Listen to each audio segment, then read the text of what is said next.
Hey everyone! So what if I told you that one of the most common learning differences out there is also connected to some of the world's most brilliant, creative, and innovative minds? Well, today we're going to decode dyslexia, and I think you'll find the story is way more complex and, honestly, way more inspiring than you might imagine. Just think about that for a second. For so many people, that's not just a metaphor. It's their actual daily reality when they try to read. Can you imagine how frustrating that must be? Especially when you know it has absolutely nothing to do with how smart you are or how hard you're trying. And that really gets to the heart of what we're exploring today. We're going to try to reframe this whole conversation, right? Move past the struggles and start to uncover the unique strengths that can come from thinking differently. So let's kick things off by digging into what's actually happening inside the brain. All right, first up, decoding the dyslexic brain. So what is really going on in the brain of someone with dyslexia? To get it, we really have to separate the facts from some pretty common fiction. Okay, this is probably the most important thing to get right off the bat. Dyslexia is not a problem with vision, and it's definitely not a sign of low intelligence. It's a neurodevelopmental condition. Basically, it's about how the brain processes written language. Think of it like this. The brain's wiring for connecting letters to their sounds is just different. And get this, we're talking about roughly 10% of the entire global population. That's huge. This isn't some rare thing. It means about 1 in every 10 people has some form of dyslexia. It's one of the most common learning differences there is, and you find it in every single country, in every single language. And that brings us to some myths that really need to be busted, because they're still so common. Myth number 1, it's laziness. Absolutely not. Myth number 2, it's a vision problem. Nope. In fact, many people with dyslexia have perfect eyesight. The reality is simple. It's a neurodevelopmental difference. It has zero, and I mean zero, to do with how smart someone is or how much effort they're putting in. And, it's about so much more than just reading. These same processing challenges can pop up in other places. Like they might affect short-term memory, making it tough to remember a phone number someone just told you. Or sequencing things, like trying to say the months of the year in order. Even things like time management and organization can be a real struggle. It's a way bigger picture than most people think. Okay, so Section 2, the path through challenge. Acknowledging these challenges is super important, right? Because once you understand them, you can start building a path to success. So what does that path actually look like? Let's dive into the support and the strategies that really truly make a difference.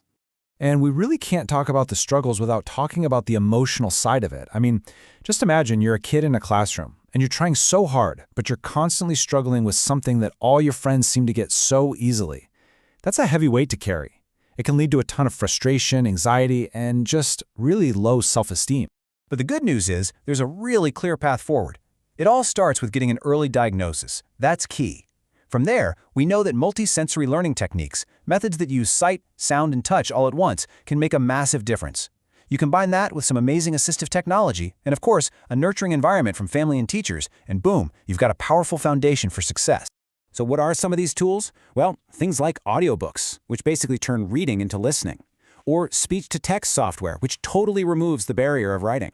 Then you have these highly structured literacy programs like Orton Gillingham that teach language in a really logical, step-by-step way that just clicks with the dyslexic brain. And look, these aren't crutches. They're essential tools that just level the playing field. All right, part 3, the dyslexic advantage. Okay, so we've talked about the challenges and the amazing support systems out there. But now we get to what I think is the most fascinating part of this whole story, the unique strengths, the advantages that can come with this different kind of brain wiring. This is the big idea, right here. The very same brain that might struggle to decode letters in a straight line is often incredibly gifted in other areas. It's not a deficit, it's more like a trade-off. The brain is just specialized in a different way, developing some really powerful skills in other cognitive areas.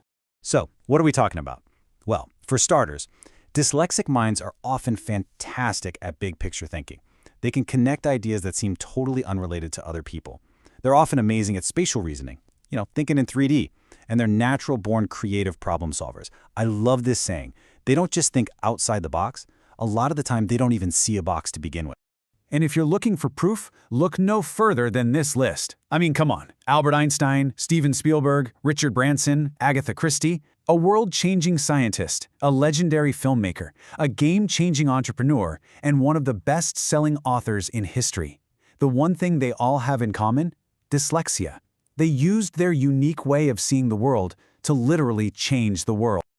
Okay, moving on to our final section, building an inclusive future.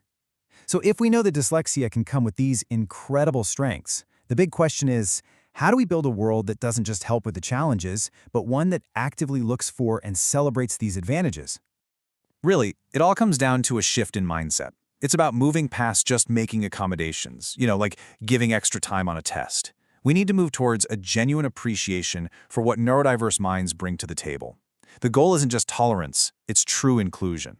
So what's the path forward? How do we actually build this future? Well, it starts in schools, with mandatory early screening to identify dyslexia sooner. It means training our teachers so they know how to support all different kinds of learners. And it has to extend into the workplace, with companies actively creating hiring initiatives for neurodiverse talent. All of this has to be supported by public awareness campaigns that keep busting those old, tired myths. And look, this isn't just some far-off dream for the future. It is happening right now. Big companies like Microsoft and Virgin, founded by Richard Branson, who we just talked about, are already doing this. They've launched specific neurodiversity hiring programs because they get it. They know that a team made up of different kinds of thinkers is a team that's more creative, more resilient, and way more innovative. And all of this leaves us with one final, really important question to think about. Because at the end of the day, understanding and supporting dyslexia isn't just about helping one group of people. It's about something much bigger. It's about building a world that finally recognizes that there's more than one way to think, more than one way to learn, and most importantly, more than one way to be absolutely brilliant.